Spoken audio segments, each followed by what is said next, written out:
আজকে তোমাদের সাথে get ready with me share করবো। বেরোচ্ছি একটু পেট পুজো করতে, তাই একটু হালকা করে মেকআপ করে নিলাম, এই কনসিলার আর একটুখানি কম্প্যাক্ট।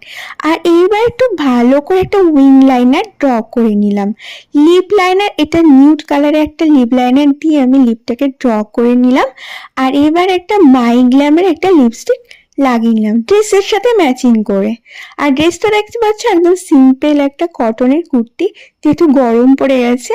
আর তোমরা জানিও আমাকে এটা পরে কেমন লাগছে। চলে এসছি এবার হ্যাং আউট ক্যাফেতে, মধ্যমগ্রাম হ্যাং আউট ক্যাফেতে। আর এবার এখানে অর্ডার দিয়ে বসে আছি, অর্ডার তো আসার কোনো নাম গন্ধই নেই।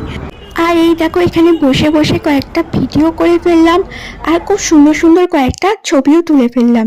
আর এবার পার্সেল নিয়ে বাড়ি চলে এসেছি। এখানে রয়েছে ওয়াও মোমো, আর পাশে রয়েছে চিকেন চিজ স্যান্ডউইচ, আর তার পাশে রয়েছে চিকেন তন্দুরি স্যান্ডউইচ।